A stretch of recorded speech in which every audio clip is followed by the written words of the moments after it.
தமிழொலி நேயர்களுக்கு வணக்கம். இன்றைய மதிய நேர பிரதான செய்திகள். முதலில் தலைப்பு செய்திகள். அனைத்து பாடசாலைகளுக்கும் விடுமுறை. உள்ளூராட்சி தேர்தல் பணிகளில் ஆயிரக்கணக்கான அரசு பணியாளர்கள். அதிகாலையில் இலங்கையை உலுக்கிய துப்பாக்கிச் சூடு, 19 வயது இளைஞன் பலி. இலங்கைக்கு ஏற்பட்ட பேரிழப்பு, வெளியான அதிர்ச்சி தகவல். சப்ரகமுவ பல்கலைக்கழகத்தைச் சேர்ந்த 4 மாணவர்கள் அதிரடி கைது. பல்கலைக்கழக கழிப்பறையில் கேமரா பொருத்திய விரிவுரையாளர், அதிர்ச்சியில் பெண்கள். சிவனொளி பாதமலை யாத்திரைக்கு வந்த பெண் தவறி விழுந்து பலி. போலி டின்மீன் தயாரித்த நிறுவனம் சுற்றி வளைப்பு. தொடர்வென விரிவான செய்திகள். நாளைய தினம் நடைபெறவுள்ள உள்ளூராட்சி மன்ற தேர்தலை முன்னிட்டு நாடளாவிய ரீதியில் அனைத்து பாடசாலைகளுக்கும் விடுமுறை வழங்கப்பட்டுள்ளது. அதன்படி இன்று மற்றும் நாளை ஆகிய 2 தினங்கள் அனைத்து பாடசாலைகளுக்கும் விடுமுறை வழங்க கல்வி அமைச்சு தீர்மானித்துள்ளது. மேலும் எதிர்வரும் 7ஆம் தேதி மீண்டும் பாடசாலைகள் திறக்கப்படும் என்றும் அறிவுறுத்தப்பட்டுள்ளது. நாடு முழுவதும் நாளை நடைபெறவுள்ள 339 உள்ளூராட்சி மன்றங்களுக்கான தேர்தல்கள் தொடர்பான பல்வேறு பணிகளும் முன்னெடுக்கப்பட்டு வருகின்றன. அலுவலக உதவியாளர்கள், எழுத்தர்கள் முதல் மேலதிக அமைச்சக செயலாளர்கள் வரை மொத்தம் 2,50,000 அரசு பணியாளர்கள் இந்த பணிகளில் ஈடுபடுத்தப்பட்டுள்ளார்கள். இலங்கை தேர்தல் ஆணையகத்தின் தலைவர் RML ரட்நாயக்கவின் தகவல்படி 1,50,000க்கும் மேற்பட்ட பெண் அரசு அதிகாரிகளும் தேர்தல் கடமைகளில் பங்கேற்பார்கள். பொது சேவையின் பல்வேறு தரங்களை பிரதிநிதித்துவப்படுத்தும் இந்த அதிகாரிகள் நாடு முழுவதும் உள்ள 4,877 இடங்களில் பணியமர்த்தப்படுவார்கள். இதற்கிடையில் சுதந்திரமான மற்றும் நியாயமான உள்ளூராட்சி மன்ற தேர்தலை கண்காணிப்பதில் ஆணையகத்திற்கு உதவ 7 உள்ளூராட்சி தேர்தல் கண்காணிப்பு அமைப்புகள் முன்வந்துள்ளதாகவும் தேர்தல் ஆணையாளர் தெரிவித்துள்ளார்.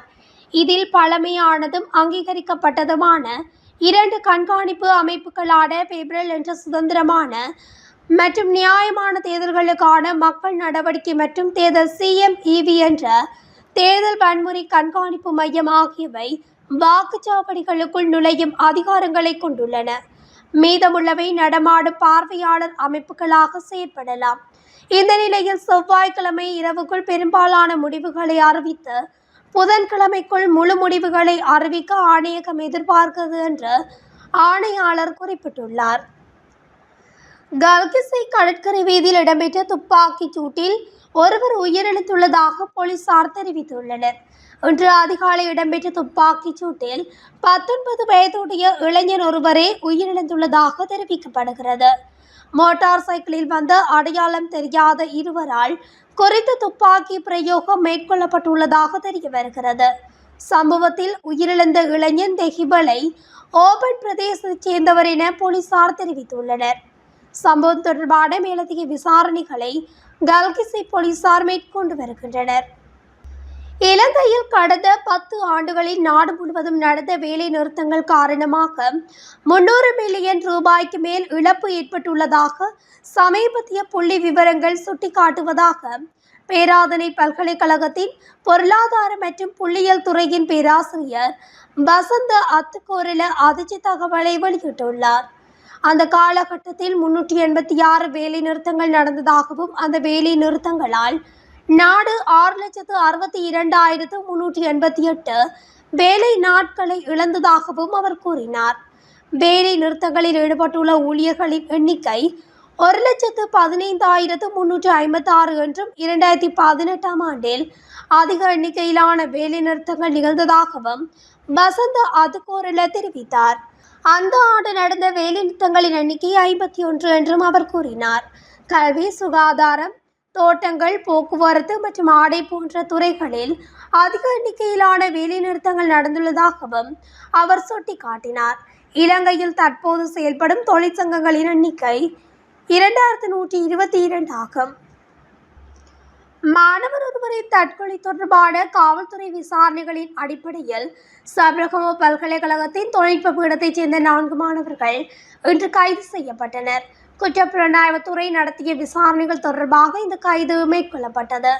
கைது செய்யப்பட்டவர்கள் சபரகமுவ பல்கலைக்கழகத்தின் 3ஆம் ஆண்டு மாணவர்கள் என்று காவல்துறையினர் தெரிவிக்கின்றனர். சபரகமுவ பல்கலைக்கழக தொழில்நுட்ப பீடத்தின் 2ஆம் ஆண்டு மாணவர்கள் துன்புறுத்தப்பட்டதாக கூறப்படும் சம்பவம் தொடர்பான விசாரணை குற்றப்புலனாய்வுத்துறையிடம் ஒப்படைக்கப்பட்டுள்ளது. புதிய மாணவ துன்புறுத்தல் சம்பவம் தொடர்பாக கடந்த 29ஆம் தேதி சமநலவேவ காவல் நிலையத்துக்கு கிடைத்த புகாரை தொடர்ந்து சபரகமுவ பல்கலைக்கழகத்தைச் சேர்ந்த புதிய மாணவர்களில் துன்புறுத்தலுக்கு ஆளான 20 பேரிடமிருந்து வாக்குமூலங்களை பெற சமநலவேவ காவல் நிலையம் 2ஆம் தேதி நடவடிக்கை எடுத்தது. பல்கலைக்கழக கழிப்பறையில் கமரா பொருத்தி ஆண் மற்றும் பெண் விரிவுரையாளர்களின் அந்தரங்க புகைப்படங்களை எடுத்ததாக கூறப்படும் விரிவுரையாளர் ஒருவர் பன்னல போலீசாரினால் கைது செய்யப்பட்டுள்ளார். பன்னல போலீஸ் காவலில் இருந்து புளியாப்பட்டி நீதவான் நீதிமன்றத்தில் முன்னிலைப்படுத்தப்பட்ட போது எதிர்வரும் 15ஆம் தேதி வரை அவர் விளக்கமறியலில் வைக்கப்பட்டுள்ளார்.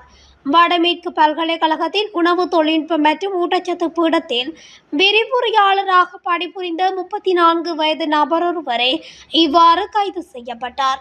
சந்தேக நபர் நீதிமன்றத்தில் முன்னிலைப்படுத்திய போலீசார் PRK மூலம் தகவல் வழங்கியுள்ளனர். சந்தேக நபர் உட்பட 7 பெண் விரிவுரையாளர்கள் மற்றும் 9 ஆண் விரிவுரையாளர்கள் பயன்படுத்தும் கழிப்பறை அமைப்பில் மின்சார கட்டணங்களுடன் இணைக்கப்பட்டு முகங்கழுவும் தொட்டியின் கீழ் ரகசியமாக பொருத்தப்பட்ட ஒரு சிறிய கேமரா கண்டுபிடிக்கப்பட்டுள்ளது. ஒரு பெண் விரிவுரையாளர் அதை கவனித்த நிர்வாக மேற்பார்வையாளருக்கு தகவல் அளித்த பின்னர் போலீசாருக்கு தகவல் வழங்கப்பட்டுள்ளது. சந்தேக நபரின் மடிக்கணினி மற்றும் கையடக்க தொலைபேசி ஆகியவை வழக்கு பொருளாக போலீசாரால் கைப்பற்றப்பட்டுள்ளது. மறைக்கப்பட்ட கேமரா சம்பவம் அம்பலமான நிலையில் பல்கலைக்கழக வளாகத்தில் இருந்து தப்பி செல்லும் போது சந்தேக நபர் கைது செய்யப்பட்டுள்ளார். சந்தேக நபர் நாட்டை விட்டு தப்பி செல்லும் அபாயம் இருப்பதாக கூறி சந்தேக நபருக்கு பிணை வழங்குவது குறித்து பரிசீலிக்க வேண்டாம் எனவும் போலீசார் கோரிக்கை விடுத்துள்ளனர். பாதிக்கப்பட்ட விரிவுரையாளர்கள் சார்பாக ஆதாரங்களை முன்வைத்த வழக்கறிஞர் இந்த விடுதி வளாகத்தில் தற்போது 9 விரிவுரையாளர்கள் வசிக்கின்றனர். அவர்களில் 7 பேர் பெண்கள் என்று சுட்டிக்காட்டினார். விரிவுரையாளர்களில் ஒருவர் முகங்கழுவி கொண்டிருந்த இடத்தில் தொட்டியின் அடியில் இருந்து கருப்பு நிற கம்பி தொங்குவதை கவனித்ததை அடுத்து சந்தேகமடைந்த சக விரிவுரையாளரிடம் தெரிவித்ததாக வழக்கறிஞர் நீதிமன்றத்தில் குறிப்பிட்டுள்ளார். ஆய்வு செய்ததில் அது வைஃபை சின்னத்துடன் கூடிய மிகச்சிறிய உயர் தொழில்நுட்ப கேமரா என அடையாளம் காணப்பட்டது. பதிவு செய்யப்பட்ட காட்சிகள் வேறு இடத்தில் சேமிக்கப்பட்டுள்ளன. குறித்த கழிப்பறை அங்கு பணியாற்றும் விரிவுரையாளர்களின் பிள்ளைகளும் பயன்படுத்துகின்றனர். இதனால் இந்த வீடியோக்கள் 3ஆம் தரப்பினருக்கு கசிந்துவிடும் அபாயம் உள்ளது என வழக்கறிஞர் நீதிமன்றத்தில் வலியுறுத்தினார். இந்த நிலையில் அவருக்கு பிணை வழங்க முடியாது என கூறிய நீதிபதி விளக்கமறியை வைக்குமாறு உத்தரவிட்டுள்ளார். சிவனொளி பாதமலை யாத்திரைக்கு வந்த பெண்ணொருவர் நேற்று தவறி விழுந்து உயிரிழந்ததாக நல்லதனி காவல்துறை தெரிவித்துள்ளது. அக்குருஷ பகுதியைச் சேர்ந்த 47 வயதுடைய 2 பிள்ளைகளின் தாயை இவ்வாறு உயிரிழந்துள்ளார். உயிரிழந்த பெண் தனது கணவர் மற்றும் 2 பிள்ளைகளுடன் சிவனொளி பாதமலைக்கு யாத்திரை வந்துள்ளதாக தெரிய வந்துள்ளது. சம்பவம் தொடர்பில் நல்லதனி காவல்துறையினர் விசாரணைகளை மேற்கொண்டு வருகின்றனர். இலங்கையின் பிரபல நிறுவனம் ஒன்றின் பெயரில் போலியாக டின்வின் தயாரித்த நிறுவனம் ஒன்றை நுகர்வோர் அதிகார சபையின் அதிகாரிகள் சுற்றி வளைத்துள்ளனர். நீர்கொழும்பு தலாகேன துங்கல்புட்டிய பிரதேசத்தில் போலி டின்வின் உற்பத்தி நிறுவனம் ஒன்று செயற்பட்டு வருவதாக நுகர்வோர் விவகாரங்கள் அதிகார சபைக்கு தகவல் கிடைக்கப்பெற்றுள்ளது. அதனை அடுத்து சுற்றி வளைத்து சோதனையிட்ட அதிகாரிகள் வேறொரு நிறுவனத்தின் பேரில் போலியாக தயாரிக்கப்பட்டு பொதியிடப்பட்ட 425 கிராம் எடை கொண்ட 700 டின்மீன்களை கைப்பற்றியுள்ளனர். அத்துடன் அவர்கள் இலங்கை தரக்கட்டளைகள் நிறுவனத்தின் இலச்சினையையும் போலியாக பயன்படுத்தியுள்ளனர். மிகவும் அசுத்தமான முறையில் தயாரிக்கப்பட்டு அவை பொதி செய்யப்பட்டிருந்ததாக அதிகாரிகள் தெரிவித்துள்ளனர். இந்நிலையில் சம்பவத்தின் தொடர்புடையவர்களை கண்டறிந்து சட்ட நடவடிக்கைகளை மேற்கொள்ளப்படும் என்று நுகர்வு விவகார அதிகார சபை தெரிவித்துள்ளது. இத்துடன் தமிழொலியின் இன்றைய மதிய நேர பிரதான செய்திகள் நிறைவடைகின்றன.